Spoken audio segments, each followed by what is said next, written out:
Hello students, Basirhat physics চ্যানেলের পক্ষ থেকে আপনাদের সবাইকে স্বাগত। আজ আমাদের পড়ানোর বিষয় হবে ভৌত রাশির মাত্রা। প্রথমে আমরা শুরু করব দৈর্ঘ্যের মাত্রা দিয়ে। দৈর্ঘ্যের মাত্রা হলো বড় হাতের এল। দৈর্ঘ্য দৈর্ঘ্য বোঝাতে তাকে আমরা থার্ড বন্ধনীর মধ্যে রাখবো। দৈর্ঘ্যের মাত্রা হলো ক্যাপিটাল এল। দৈর্ঘ্যের পরে আসছে আমরা সময়। সময় এর মাত্রা হলো ক্যাপিটাল টি।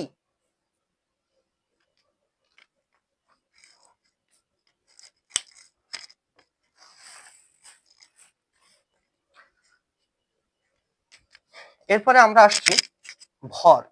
ভরের মাত্রা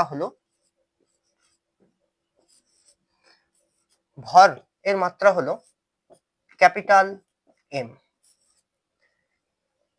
এই তিনটি রাশির মাত্রাকে ব্যবহার করে আমরা অন্যান্য রাশির মাত্রা নির্ণয় করব। দৈর্ঘ্য, ভর এবং সময় এই তিনটি হলো মৌলিক রাশি। এই মৌলিক রাশির মাত্রাগুলোকে ব্যবহার করে আমরা অন্যান্য লব্ধ রাশির মাত্রা গুলোকে নির্ণয় করব।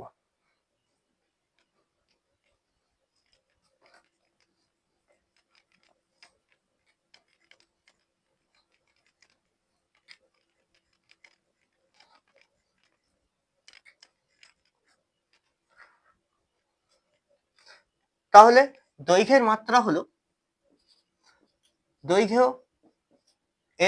হলো এল। সময়ের মাত্রা হলো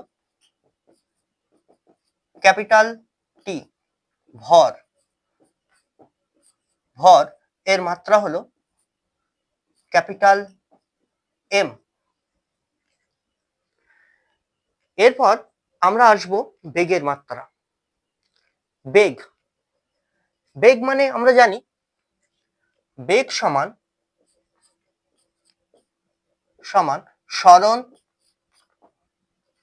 বাই সময়, বা আমরা বলতে পারি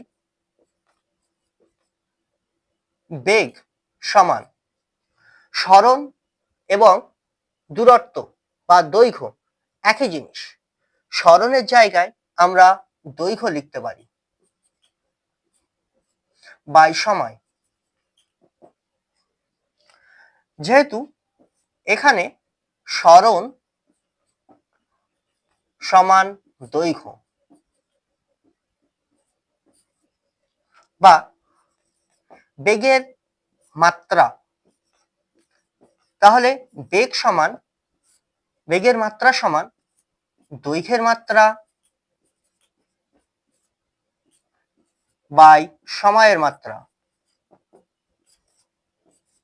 বা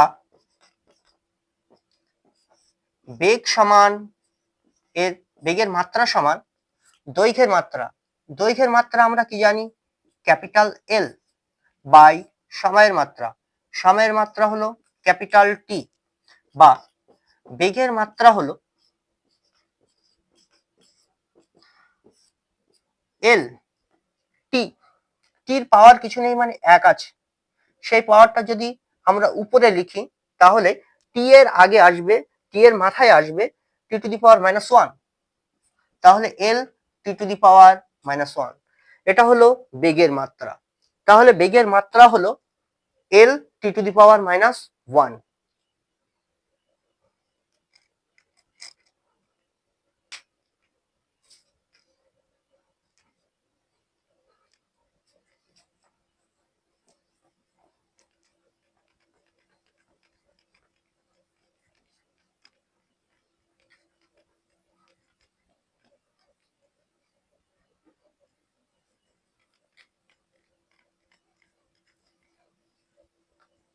এরপরে আমরা আসছি দ্রুতির মাত্রা। দ্রুতি এবং বেগ দুটো একই জিনিস, কিন্তু বেগ ভেক্টর রাশি এবং দ্রুতি স্কেলার রাশি। সুতরাং দুটো একই জিনিস, কিন্তু বেগ ভেক্টর রাশি এবং দ্রুতি স্কেলার রাশি। সুতরাং অন্য দিক থেকে বিচার করতে গেলে দ্রুতি ভেক্টর এবং মাত্রা হবে। অতএব দ্রুতি এর মাত্রা সমান বেগের মাত্রা, বা দ্রুতি এর মাত্রা সমান বেগের মাত্রা। বেগের মাত্রা কি ছিল? এল টি টু দি পাওয়ার -1। সুতরাং এখান থেকে আমরা বলতে পারি দ্রুতিরও যে মাত্রা, বেগেরও সেই একই মাত্রা।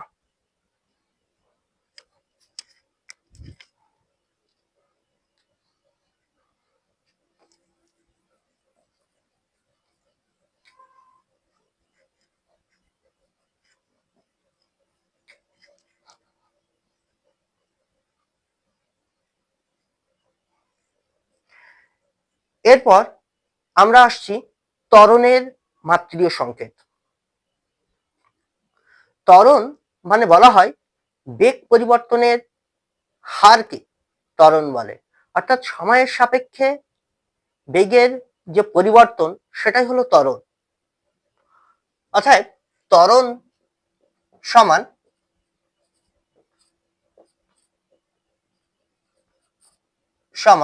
বেগের পরিবর্তন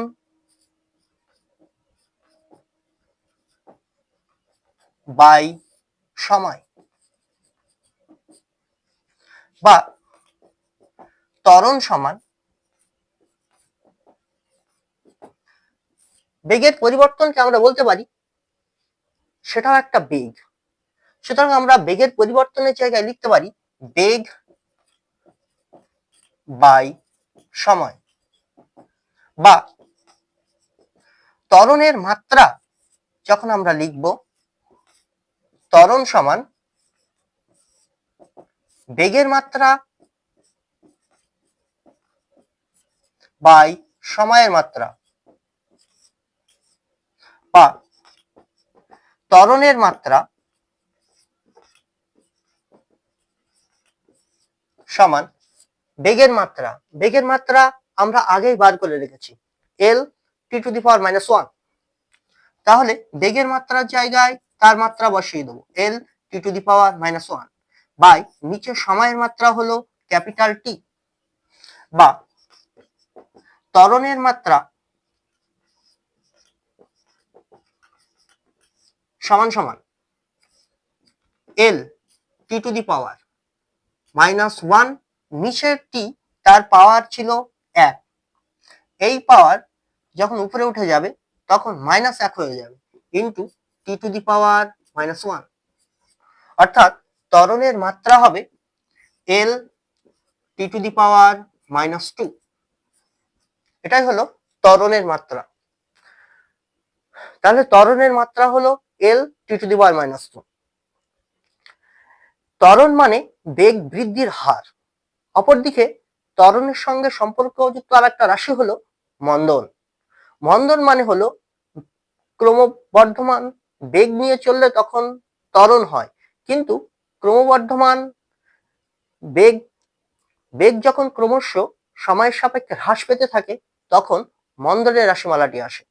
সুতরাং ত্বরণ এবং মন্দন, ত্বরণ মানে বেগ বৃদ্ধির হারকে বোঝাবে, মন্দন মানে বেগ হ্রাসের হারকে বোঝাবে। সুতরাং মাত্রাগত দিক থেকে ত্বরণ এবং মন্দন সমান, ত্বরণেরও মাত্রা যা, মন্দনেরও মাত্রা তাই।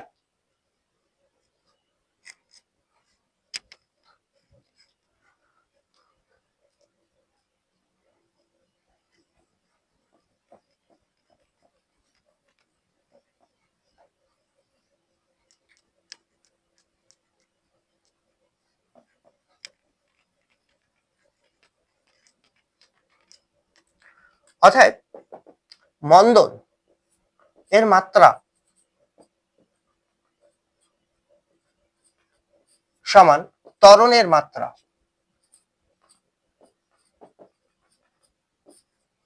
বা মন্দনের মাত্রা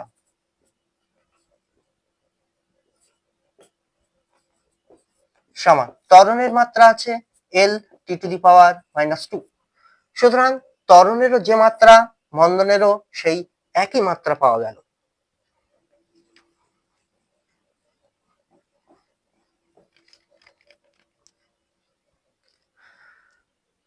এরপর আমরা দেখব বল, বলের মাত্রা কত। তাহলে নিউটনের দ্বিতীয় গতিসূত্র থেকে আমরা জানি যে প্রযুক্ত বল সমান ভর ইন্টু ত্বরণ।